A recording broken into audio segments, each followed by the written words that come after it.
నెల్లూరు నగరంలోని స్థానిక ఐఎస్ఎఫ్ ఆధ్వర్యంలో కలెక్టరేట్ ముట్టడించారు. 600 మంది విద్యార్థులు చదువుకుంటున్న కోట బిఆర్ అంబేద్కర్ గురుకుల పాఠశాలను ముందస్తు సమాచారం లేకుండా మూసివేసి నిరుపేద విద్యార్థులకు అన్యాయం చేశారని ఐఎస్ఎఫ్ నేతలు ఆగ్రహం వ్యక్తం చేశారు.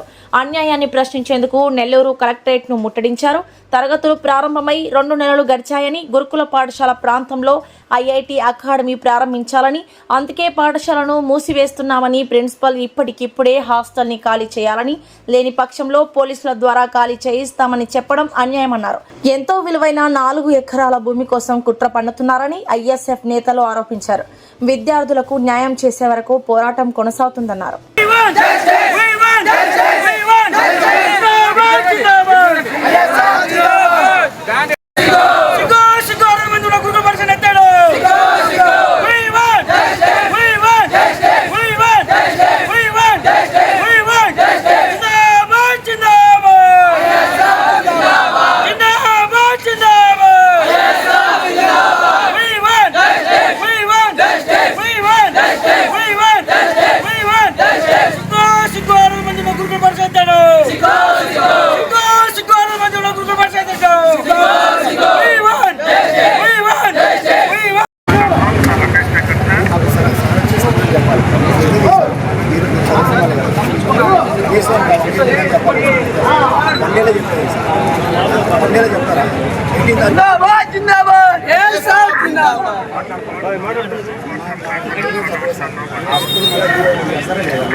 ఈరోజు కోటలోని డాక్టర్ బి అంబేద్కర్ ఎస్సీ గురుకుల పాఠశాల అసలు ఇంటిమేషన్ లేకుండా స్కూల్ మూసేయడం జరిగింది. దానికి నిరసనగా ఐఎస్ఎఫ్ ఆధ్వర్యంలో చెల్లో కలెక్టర్ పిలుపునివ్వడం జరిగింది. ఈ రోజు మనం కోటలోని గురుకుల పాఠశాలలో సుమారు 600 మంది విద్యార్థులు చదువుకుంటున్నారు. అకాడమీకి స్టార్ట్ అయ్యి 2 months అయింది.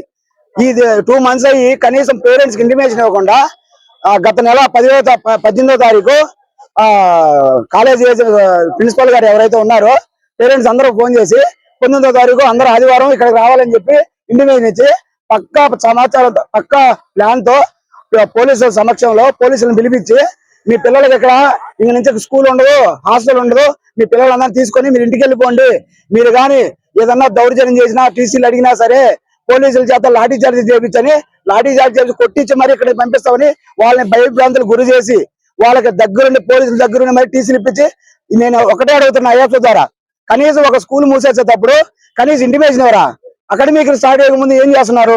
సరే వాళ్ళు ఏమంటున్నారు, మేము ఐఐటి నీట్ ఇక్కడ స్టార్ట్ చేస్తా ఉంటున్నారు. అంటే కోటలో డాక్టర్ బిఆర్ అంబేద్కర్ ఎస్సీ గురుకుల పాఠశాలలోనే నీటిగా ఐఐటి పెట్టాలనా? జిల్లాలో ఎక్కడ ప్లేసులు లేవా? జిల్లాలో ఎక్కడ కూడా హాస్టల్స్ లేవా? ఎందుకంటే అక్కడ గమనించింది, మేము వెళ్ళి ఇన్స్పెక్షన్ చేసాం. దాన్ని ఏంటంటే అక్కడ 10 ఎకరాల ల్యాండ్ ఉంది, ఈ 10.5 ఎకరాల ల్యాండ్ ఉన్నాడా. ఆ ల్యాండ్ ని కబ్జా చేయడానికి గత నెల 13వ తారీఖు నలుగురు వెళ్ళి ఇన్స్పెక్షన్ చేశారు. ఇదైతే మనకు అన్నిటికీ మీరు గతంలో తెలుసు ఎన్బికేఆర్ కాలేజ్ ఎలా ఉందో దానిలాగానే దీన్ని కూడా ఎడిట్ చేసి దీన్ని స్వాధీనం చేసుకోవాలని ఈ పిల్లల్ని నడి రోడ్డు మీద వదిలేశారు. వీళ్ళని ఏం చెప్తున్నారు? నేను ఒకటే చెప్తున్నా, నేను 2 నెలలుగా ఈ ఎస్టీ బీసీ హాస్టల్ తిరుగుతున్నా. మొత్తం కూడా ఎక్కడ కూడా ప్రభుత్వ హాస్టల్ అంటే మనం స్వతంత్రం వచ్చి 80 సంవత్సరాలు అయింది మనకి. మనం ఈ రోజు జీడిపిలో ప్రపంచంలోనే 4వ స్థానంలో ఉన్నాం. చంద్రయాన్ సక్సెస్ అని సంబరాలు చేసుకుంటున్నాం. ఒక ఇండియన్ గా నాకు అవన్నీ ప్రౌడ్ గానే ఉన్నాయి. కానీ ఇప్పుడు కూడా మనం ఇంత అభివృద్ధి చేసాం, ఇంత టెక్నాలజీ ఉంది. ఇప్పుడు కూడా ఎస్సీ ఎస్టీ బీసీ హాస్టల్లో కనీసం ఫ్యానులు లేవు. ఒక హాస్టల్కి వెళ్తే నీళ్లు లేవన్నా మేము హాస్పిటల్ నుంచి తెచ్చుకుంటాం అంటున్నారు. ఒక దగ్గరికి వెళ్తే పురుగులు అన్న వస్తాయని. ఏనా మీ అభివృద్ధి? నేను చంద్రబాబు నాయుడు ఒకటే అడుగుతున్నా, మీరు ఎలక్షన్ ముందు ఏం చెప్పారు? మేము విద్యార్థులకు అన్ని విధాలా సహాయం చేస్తాం, విద్యార్థులు ప్రభుత్వ హాస్టల్లో ప్రభుత్వ స్కూల్లో అభివృద్ధి చేస్తామని చెప్తున్నారు. ఏం చేశారు? 2 సంవత్సరాలు అయింది ఇప్పటికి. కనీసం ఒక్క ఎస్సీ హాస్టల్ మీరు ఏమైనా ఇన్స్పెక్షన్ చేశారా? కనీసం దౌర్జన్యం మీరు విద్యను మొత్తం ప్రైవేటీకరణ చేశారు, మేము చూస్తున్నాం. కానీ ఉన్న కొన్ని హాస్టల్లో కూడా మేము కాపాడుకోలేకపోతే రాబోయే రోజుల్లో మేము పుస్తకాలు చదువుకోవాలి. ఒకప్పుడు గవర్నమెంట్ స్కూళ్ళు గవర్నమెంట్ కాలేజీలు ఉంటాయని మేము ఒకటే అడుగుతున్నాం, ఈ స్కూల్ మీరు ఏదైతే నిర్ణయం తీసుకున్నారో ఆ నిర్ణయాన్ని వెనక్కి తీసుకొని ఆ గురుకుల పాఠశాల మళ్ళీ రీఓపెన్ చేయకపోతే మీరు ఏదైతే చెప్తున్నారో ఐఐటి నీట్ అని, ఐఐటి నీట్ మేము వ్యతిరేకం కాదు. జిల్లాలో చాలా ప్లేసులు ఉన్నాయి, కాకపోతే దాన్ని సపరేట్ గా ప్లేస్ తీసుకొని బిల్డింగ్లు కట్టండి.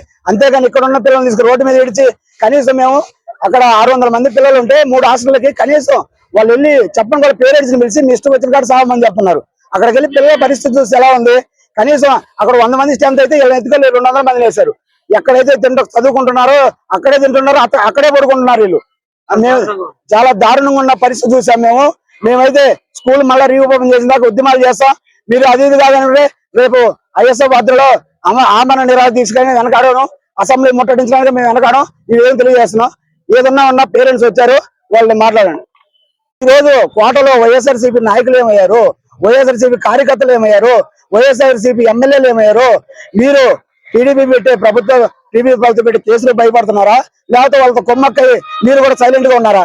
మాకు ఆన్సర్ కావాలి. జగన్మోహన్ రెడ్డి గారు, మీరు గురుకుల పాఠశాల వైఎస్ఆర్సీపీ కార్యకర్తలకి ఎమ్మెల్యేలకి ప్రజాప్రతినిధులు చెప్తున్నా, మీరు వచ్చి సపోర్ట్ చేస్తారా చేయరా? ఎందుకంటే కోటలో ఈ రోజు ఇంత దారుణ పరిస్థితి ఉంటే మీ దృష్టిలోకి రాలేదు అది, లేకపోతే మీరు టీడీపీ నాయకులతో కుమ్మక్కయ్యారా? నేను ఈ విధంగా అడగదలుచుకున్నా, మీ విద్యార్థి విభాగం ఏమైంది? కనీసం ఒకరు వచ్చి కనీసం సపోర్ట్ కూడా చేయట్లా వాళ్ళ పేరెంట్స్ కి. మేము ఈ విధంగా ఒకటే అడుగుతున్నా, మీరు కూడా వాళ్ళతో కుమ్మక్కైతే వదిలేయండి, మేము మా తప్ప మేము పడతాం. ఓకేనా? అబ్బాయి కోట గురుకుల పాఠశాలలో చదువుతున్నాడు. మాకేందంటే ఇంటిమేషన్ ఒక రాత్రి 11 గంటలకు ఫోన్ చేశారు, రేపు మీ అబ్బాయిని తీసుకెళ్ళిపోండి ఎందుకంటే మీకు స్కూల్ ఎత్తేసామన్నారు. అదేం సార్ అంటే అది మాది లేదు, పై నుంచి ఆర్డర్స్ వచ్చాయని అన్నారు. అంతకు ముందు ఎండాకాలం సెలవుల్లో డీసీఓ మేడం గారు వచ్చి ఈ స్కూల్ ఎత్తేస్తున్నాం అని అన్నారు. అప్పుడు మేము అందరం పోయి అడిగితే లేదు అది వరగలికి పోయిందేనని వెంటనే వరగలికి ప్రిన్సిపల్ ఆర్డర్స్ కూడా వచ్చాయి. ఆ లిస్ట్ కూడా నాకు ఆడ ఉంది. ప్రిన్సిపల్ ఆర్డర్స్ వచ్చి మళ్ళీ వెంటనే ఓసర్ వీళ్ళు ఎట్ట మారుతుందో అట్ట మళ్ళీ ప్రభుత్వం ఎట్ట మార్చిందో తెలియదు కానీ అట్ట మార్చేశారు. ఇప్పుడు ప్రతి తేడాకు పోతే స్కూల్ కి చిలకూరుకి వెళ్ళాం, చిలకూరుకు పోతే 10 మంది వచ్చి పిట్ల పాలు కొట్టేశారు. ఎందుకని పేరెంట్స్ పోయి అడిగితే ఆ ప్రిన్సిపాల్ అన్నాడు, నేను ప్రస్తుతానికి రెగ్యులర్ ప్రిన్సిపాల్ కాదు, వేరే మా రెగ్యులర్ ప్రిన్సిపాల్ వచ్చినప్పుడు అతనితో చెప్పండి అని అంటున్నారు. ఎక్కడ పోయినా కూడా వస్తువులు సరిలేదు. వాళ్ళు ఏంటంటే మేము ఉండలేము, మేము వచ్చేస్తాము, మేము ఇంటికాడైనా ఉంటాం కానీ మేము ఆ బళ్ళ చదవలేకపోతున్నాం అని చెప్తా ఉన్నారు. మా పరిస్థితి మా బిడ్డ భవిష్యత్తు మా ఓట్లు కావాల్సి వచ్చింది కూడా మా బిడ్డ భవిష్యత్తు మాత్రం ప్రభుత్వానికి అవసరం లేకపోతున్నారు. ఎందుకంటే ఈ ప్రభుత్వం చర్యలు తీసుకొని మా బిడ్డల భవిష్యత్తుని కాపాడాలని కోరుకుంటున్నాము. ఈ నిర్ణయాన్ని మాత్రం వెనక్కి తీసుకుపోతే మేము కూడా పేరెంట్స్ అందరూ వచ్చి కూడా మేము ఉద్యమాన్ని కొనసాగిస్తాము. ఎటువంటి సపోర్ట్ లేకపోయినా సరే మేము పేరెంట్స్ వచ్చి ఆమరణ నిరాహార చేసైనా సరే. థ్యాంక్ యూ, ధన్యవాదాలు. ఆ పిల్లలు పడే బాధ ఒకసారి వీడియో చూడండి. ఈ వీడియో కనుక మీకు నచ్చినట్లయితే లైక్ చేసి షేర్ చేయండి. మరిన్ని లేటెస్ట్ అప్డేట్స్ కోసం మా ఛానల్ ని సబ్స్క్రైబ్ చేయండి.